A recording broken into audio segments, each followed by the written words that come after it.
Good morning, good afternoon, good evening. जो भी जब ये वीडियो देख रहा है, मैं आनंद रेगवार पारस एजुवर्ड में आपका स्वागत करता हूँ। बच्चों, पिछली क्लास में हम लोगों ने उपभोक्ता संतुलन का अर्थ जाना और उपभोक्ता संतुलन की क्या क्या मान्यताएं होती हैं इसको समझा था। अब आज की क्लास में हमारा जो टॉपिक हम शुरू करेंगे उसका नाम है तटस्थता वक्र। तो आइए शुरू करते हैं। तो हमारे आज के टॉपिक का नाम है तटस्थता वक्र, जिसको हम अधिमान वक्र या अनधिमान वक्र भी बोलते हैं, है ना। अनधिमान, बेटा अंधिमान नहीं, है ना। हाँ, अनधिमान वक्र, ठीक है। और सबसे शुरू में क्या बोला मैंने? तटस्थता वक्र। क्या? तटस्थता नहीं बेटा, तोतले हो क्या? तटस्थता। क्या? तटस्थता, ठीक है। तो हमारे टॉपिक का नाम क्या है? तटस्थता वक्र, अधिमान वक्र या अनधिमान वक्र। अब ये होता क्या है, उससे पहले मैं आपको एक एग्जाम्पल दूंगा। आप वो एग्जाम्पल समझिएगा तो फिर ये इसको समझना बहुत आसान हो जाएगा, नहीं तो मैं जो भी बोलूंगा आपको कुछ भी नहीं समझ में आने वाला है। देखो, मैं एक बार बेकरी पे गया, है ना। बेकरी समझते हो ना, जहाँ केक वेक मिलते हैं। तो मैं उस बेकरी पे गया। उस बेकरी में 5 बॉक्सेस रखे थे, 5 गिफ्ट बॉक्स जैसा पैकेट बना बना के रखे थे। अब वो 5 जो बॉक्स रखे थे गिफ्ट बॉक्स जैसे, मैंने पूछा जो बेकरी कीपर है उससे कि भाई इस बॉक्स में क्या है। तो उन्होंने कहा केक और चॉकलेट्स हैं। क्या है इसमें? केक और चॉकलेट। तो मैंने कहा हर बॉक्स में केक और चॉकलेट्स ही है? उन्होंने कहा हाँ, हर बॉक्स में केक और चॉकलेट ही है। तो मैंने कहा कि भाई फिर फर्क क्या है पांचों बॉक्स में? तो उन्होंने कहा भाई देखो, किसी में कम केक है, किसी में ज्यादा चॉकलेट है, किसी में ज्यादा केक है, किसी में कम चॉकलेट है। तो मैंने उससे एक एक बॉक्स में पूछा कि किस बॉक्स में क्या है, आप बताइए। तो उसने मुझे बताया कि सर जो पहला बॉक्स है, इस पहले बॉक्स में 14 चॉकलेट्स हैं और एक केक है। कितने? 14 चॉकलेट्स है और एक केक है। दूसरा जो बॉक्स है उसमें 10 चॉकलेट है लेकिन 2 केक है। तीसरा जो बॉक्स है उसमें 7 चॉकलेट है, 3 केक है। चौथा जो बॉक्स है उसमें 5 चॉकलेट है और 4 केक है। और पांचवा जो बॉक्स है उसमें 4 चॉकलेट्स हैं और 5 केक है। कैसे कैसे बोला मैंने? 5 बॉक्स है और उसमें एक में 14 चॉकलेट तो एक केक, दूसरे में 10 चॉकलेट 2 केक, तीसरे में 7 चॉकलेट 3 केक, चौथे में 5 चॉकलेट 4 केक, पांचवे में 4 चॉकलेट और 5 केक है। ये तो उसने मुझे बता दिया। अब उसने मुझसे पूछा बताइए सर आप कौन सा बॉक्स लेंगे? मैंने कहा भाई कोई सा भी दे दो। तो उसने कहा क्यों, आपके लिए सब एक बराबर है क्या? मैंने कहा देखो भाई, आपने पहले बॉक्स में 14 चॉकलेट रखी तो एक केक रखा, लेकिन दूसरे बॉक्स में आपने केक 2 करे तो चॉकलेट कम कर दी। तीसरे बॉक्स में आपने केक बढ़ाया तो चॉकलेट और कम कर दी। यानी जैसे जैसे आप केक की संख्या बढ़ा रहे हो, चॉकलेट की जो इकाइयां हैं उसको क्या करते जा रहे हो? कम करते जा रहे हो। तो मैंने शॉपकीपर से कहा कि अगर मैं पहला बॉक्स लेता हूं जिसमें 14 चॉकलेट है और एक केक है, और अगर मैं इसका उपभोग कर लेता हूं तो मुझे इससे जो मिला के उपयोगिता मिलेगी वो मिलेगी कितनी? 100 यूटिल्स की। कितनी? 100 यूटिल्स की। फिर अगर मैं दूसरा बॉक्स जो है अगर उसका उपभोग करूं, पहला बॉक्स का नहीं कर रहा, मैं मान लो दूसरे बॉक्स का उपभोग कर रहा, तो दूसरे बॉक्स में चॉकलेट कम हो गई और केक बढ़ गया। और अगर मान लो मुझे इनसे भी कुल उपयोगिता मिला के कितनी मिल रही है? 100 यूटिल्स की मिल रही। क्यों 100 यूटिल्स की मिल रही सर? पहले में भी 100 की, दूसरे में भी 100 की, ऐसा कैसे? तो देखो बेटा, पहले में चॉकलेट कितनी थी? 14, और दूसरे में केक कितना था? 1। तो मैंने मान लिया, मन से ले लिया था कि 100 की उपयोगिता मिल रही। अब दूसरे में चॉकलेट आपने कम कर दी तो मेरी उपयोगिता 100 से थोड़ी कम हो गई होगी, लेकिन आपने केक बढ़ा दिया तो मेरी उपयोगिता, कुल उपयोगिता वापस बढ़ गई।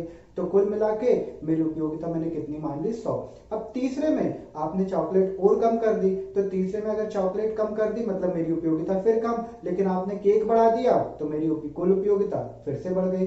तो मैं ये बोल सकता हूं कि हर एक बॉक्स में अगर चॉकलेट मेरी उपयोगिता को कम कर रही है तो केक मेरी उपयोगिता को वापस से, कुल उपयोगिता को क्या कर रहे हैं? बढ़ा रहे हैं। तो इस तरीके से हर एक बॉक्स से मुझे जो उपयोगिता मिल रही है कुल मिलाकर वो कितने की मिल रही है? 100 की मिल रही है। तो इसलिए मैंने दुकानदार से कहा कि आप मुझे कोई सा भी बॉक्स दे दो, मुझे कोई फर्क नहीं पड़ता।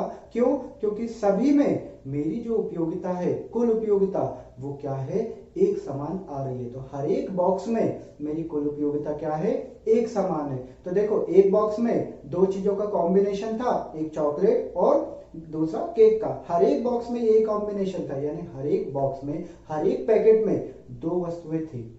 और वो दोनों वस्तुओं का अगर मैं मिला के उपभोग कर रहा था, हर एक पैकेट की अगर मैं दो दो वस्तुएं, जो जितनी भी थी वो दो वस्तुएं, उनको मिला के उपभोग कर रहा था, तो हर एक पैकेट से मुझे बराबर उपयोगिता मिल रही थी। यही होता है तटस्थता या अधिमान का मतलब। अधिमान, तटस्थता या अनधिमान का मतलब होता है समान होना। समान होना मतलब जैसे मैं समान था किसी भी बॉक्स का उपभोग करने में, क्योंकि मुझे कोई सा भी बॉक्स दो, सभी में मुझे समान उपयोगिता मिल रही थी। पहला बॉक्स, दूसरा, तीसरा, चौथा, पांचवा, कोई सा भी बॉक्स दो, हर बॉक्स में अगर मुझे समान उपयोगिता प्राप्त हो, तो इसे ही मैं क्या बोलता हूं, तटस्थता बोलता हूं। तो अब इसी को मुझे अर्थशास्त्र की लैंग्वेज में बोलना है, तो मैं कैसे बोलूंगा, सुनना। जब एक उपभोक्ता दो वस्तुओं के जोड़े, जिसको हम बोलेंगे संयोग, तो हमारे एग्जाम्पल में क्या था, चॉकलेट और केक, ये दो वस्तुओं के जोड़े जोड़े बना के उन्हें रखे थे।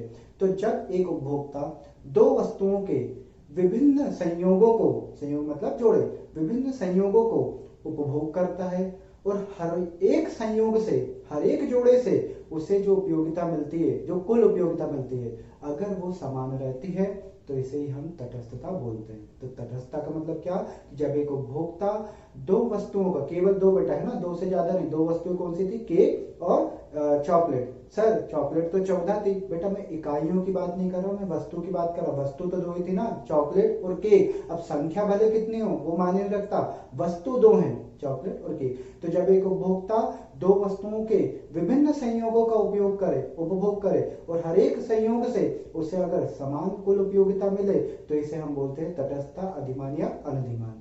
ये तो मैंने तटस्थता, अधिमान या अनधिमान का मतलब बताया, पर हमें क्या पढ़ना है, तटस्थता वक्र पढ़ना है। तो तटस्थता तो हमने मतलब जान लिया, वक्र का मतलब मैं आपको पिछली क्लासेस में बता ही चुका हूं कि वक्र का मतलब होता है जब आप किसी भी तथ्य को चित्र के माध्यम से प्रस्तुत कर दें। तो मेरी इसी बात को चित्र के माध्यम से प्रस्तुत कर दो। तो तटस्थता वक्र को मैं क्या बोलूंगा, कि जब एक उपभोक्ता दो वस्तुओं के विभिन्न संयोगों का उपभोग करता है, और उसे समान कुल उपयोगिता प्राप्त होती है, इसी का चित्रात्मक प्रस्तुतिकरण क्या कहलाता है, तटस्थता वक्र। मतलब तटस्थता वक्र ऐसा चित्रात्मक प्रस्तुतिकरण है जिसमें यह दर्शाया जाता है कि किस प्रकार एक उपभोक्ता दो वस्तुओं के विभिन्न संयोगों का उपभोग करता है, और हर एक संयोग से उसे समान कुल उपयोगिता प्राप्त होती है। ठीक, इसी को अब हम टेबल के माध्यम से समझते हैं। देखिए, इस टेबल में मैंने रखी एक वस्तु x और वस्तु y। x में मैं रख देता हूं मान लो केक को, और y में मैं रख देता हूं वस्तु किसको, चॉकलेट को। ठीक, अब हमने देखो एक तरफ में केक रखा था, पहली बार केक कितना था, 1, और चॉकलेट कितनी थी, 14। लेकिन जैसे ही आपने केक 2 किया, चॉकलेट कितनी हो गई, 10। फिर आपने केक 3 किया, चॉकलेट हो गई 7। फिर आपने केक 4 किए, चॉकलेट हो गई 5। केक आपने किए 5, तो चॉकलेट और कम करके कितनी कर दी आपने, 4। इस तरीके से आप केक बढ़ाते गए और आपने चॉकलेट को कम करते गए। तो अगर मैं पहले संयोग की बात करूं, पहले कॉम्बिनेशन, पहले जोड़े की बात करूं, जिसमें आपका एक केक है और 14 चॉकलेट है, उसमें कुल उपयोगिता आपको कितनी दिख रही है, 100। लेकिन अगर मैं दूसरे पैकेट की बात करूं, संयोग बी की बात करूं, तो दूसरे पैकेट में आप देखें आपके केक 2 हो गए, लेकिन चॉकलेट आपकी घट के कम हो गई, कितनी हो गई, 10 हो गई, और कुल उपयोगिता कितनी रही, 100 रही। क्यों? क्योंकि अगर चॉकलेट ने घटा के आपकी कुल उपयोगिता को कम किया, तो केक ने आपकी कुल उपयोगिता को बढ़ाया होगा। ठीक इसी तरह केक बढ़ते जा रहे हों, चॉकलेट कम होते जा रही है, और हर एक पैकेट से आपको उपयोगिता कितनी मिल रही है, 100। यहाँ पे ये बात ध्यान रखना कि चॉकलेट और केक दोनों का एक पैकेट है, और उस पैकेट को आप पूरा का पूरा उपभोग कर रहे हो, तब आपकी कुल उपयोगिता 100। मतलब पहले पैकेट की बात करूं जिसमें आपका एक केक और 14 चॉकलेट है, इसका एक पैकेट है, और आपने पूरा का पूरा 14 चॉकलेट और एक केक कंप्लीट किया है, खाया है, और उससे आपकी उपयोगिता 100। या फिर अगर मैं आखिरी पैकेट की बात करूं जिसमें आपको 5 केक और 4 चॉकलेट दिख रही है, ये भी आपने पूरा का पूरा पैकेट खाया है, और इससे आपकी कुल उपयोगिता कितनी मिली है, 100। ठीक है, तो ये तो हमने क्या देखा, कुल उपयोगिता बराबर होती है आपके हर एक संयोग, हर एक पैकेट में दोनों वस्तुओं के जोड़े हैं। अब इसी चीज को हम ग्राफ पे समझते हैं, क्यों? क्योंकि हमारे टॉपिक का नाम है तटस्थता वक्र। वक्र है मतलब जो आपने बात बोली है उसको चित्र के माध्यम से प्रस्तुत करके बताओ। तो अब इसी बात को हम चित्र के माध्यम से समझते हैं। अब जो टेबल आपको डिस्प्ले हो रहा था वही टेबल मैंने यहाँ पे बना दिया है। अब इस टेबल को हम ग्राफ पे कैसे उतारते हैं देखते हैं। इस टेबल में हमने आपको बताया था कि ये दो वस्तुओं के कॉम्बिनेशन है और इसमें एक प्लस का साइन लगा है। प्लस का साइन लगा है मतलब ये दोनों का आप कॉम्बिनेशन यूज करोगे, है ना, तब सो होगा। फिर दूसरा पैकेट हमारा था जिसमें 2 केक थे और 10 चॉकलेट थे। इसी तरीके से हमारे सारे पैकेट थे। पैकेट थे मतलब ये दोनों को हम एक साथ यूज कर रहे थे, है ना। और सभी पैकेट्स में हमको कितनी कुल उपयोगिता मिल रही थी? 100 की कुल उपयोगिता मिल रही थी। ठीक, अब इसको ही हम ग्राफ पे बनाते हैं। ग्राफ में एक्स अक्ष, वाई अक्ष। सबसे पहले हम एक्स अक्ष पे वस्तु एक्स की इकाइयां ले लेते हैं। वस्तु एक्स की इकाइयां जो कि कितनी है? वस्तु एक्स की 1 से 5 तक, तो 1 2 3 4 और 5। ठीक इसी तरह y अक्ष पे वस्तु y की इकाइयां ले लेते हैं। वस्तु y की इकाइयां, इसमें हमको स्केल लेना पड़ेगा। 14 तक है तो 2 से ले लेते हैं। 2 4 6 8 10 12 और 14। तो ये हुए हमारे स्केल। अब हम एक एक देखते हैं। x और y दोनों को हमको दिखाना है। वस्तु x 1 है तो वस्तु y 14 है। वस्तु x 1 है तो वस्तु y कितनी है? 14। ये हमारा पहला पॉइंट बनता है। उसके बाद ये 2 है तो फिर ये 10। तो अगर वस्तु 2 है तो फिर ये कितनी है? 10। तो हमारा ये बन गया दूसरा पॉइंट। उसके बाद अगर वस्तु x 3 है तो वस्तु y 7 है। वस्तु x 3 है तो वस्तु y 7 कहाँ होगी? 6 और 8 के बीच में, मतलब ये वाले पॉइंट पे। तो 3 और ये 7। फिर x 4 है, y 5 है। x है हमारे 4 और y है 5। 5 कहाँ होंगे? 4 और 6 के बीच में, मतलब ये वाले पॉइंट पे। तो ये हमारे हुए 5। फिर वस्तु x 5 है तो y 4 है। तो अगर ये 5 है तो फिर ये 4 है, मतलब ये वाला पॉइंट है ना। तो अब हम इसको ग्राफ देते हैं। ये हमारा बना, ये लाइन बन गई। ठीक है, अब ये हमको क्या बता रहा है कि यहाँ पे ये आपके कॉम्बिनेशन है। एक तो A, फिर B, फिर C, फिर D और फिर E। ये इतने नंबर के कॉम्बिनेशन है।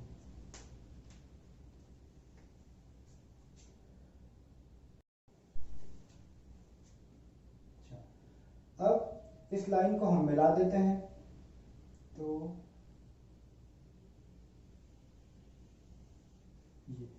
इस तरीके से हमारे ये सारे पॉइंट मिले। इसको हम नाम दे देते हैं। ये था हमारा A, फिर B, फिर C, फिर ये हमारा D नंबर का पॉइंट और ये E नंबर का पॉइंट। इसको हम बोल देंगे तटस्थता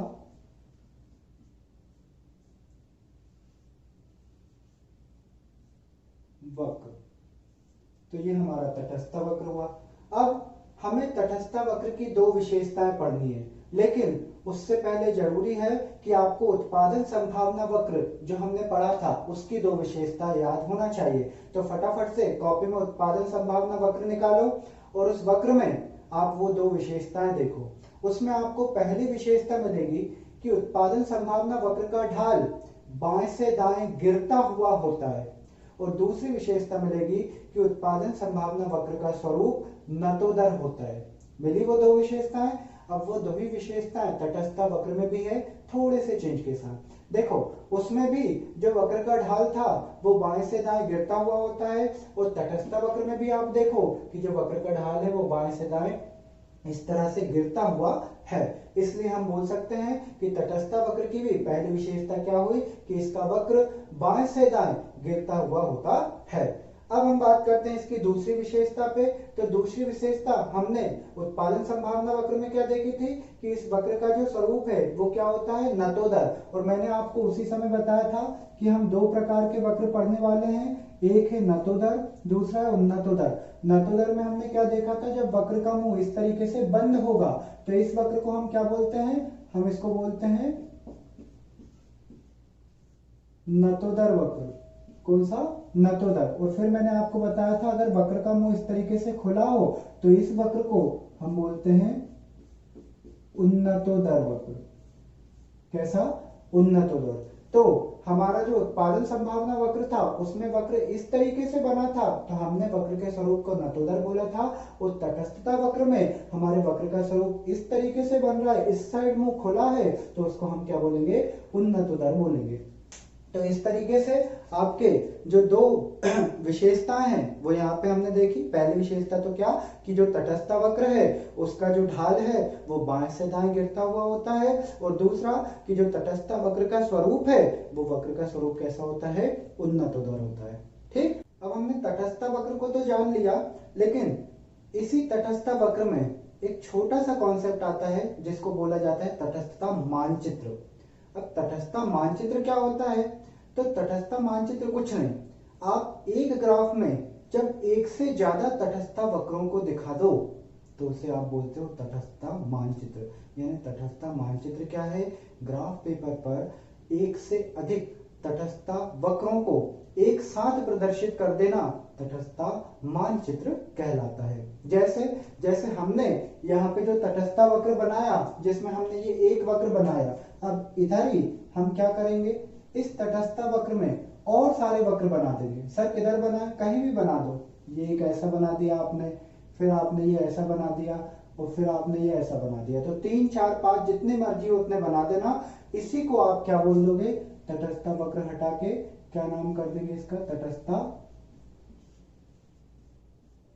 मानचित्र कर देंगे। यानी कि एक से अधिक तटस्थता वक्रों को प्रदर्शित करना ही तटस्थता मानचित्र कहलाता है। और इसमें कुछ भी स्पेशल नहीं है। हाँ, कुछ पुस्तकों में ऐसा जरूर लिखा मिल सकता है कि 2 से अधिक संयोगों को बताना, वो सब तो जैसा भी हो आप तो ये वाली लैंग्वेज लिखिएगा, ये सबसे इजी भी है और इस पे मार्क्स भी आपको पूरे मिलेंगे। तो तटस्थता मानचित्र में आपको बस ये ग्राफ बना के आना है इस तरह से, जरूरी नहीं है नंबर वगैरह आप बताएं। दूसरा क्या कि आपको लिख के आना है कि तटस्थ मानचित्र एक से अधिक वक्रों का एक से अधिक तटस्थ वक्रों का एक साथ प्रदर्शित करना होता है। ठीक, तो बेटा आज की क्लास में हम लोगों ने तटस्थ वक्र क्या होता है, उसकी क्या विशेषताएं होती है, और तटस्थ मानचित्र क्या होता है इसको समझा। अब कल की क्लास में हम बजट रेखा को समझेंगे और इस चैप्टर को भी कंप्लीट कर देंगे। तब तक के लिए bye bye to all of you, thank you so much.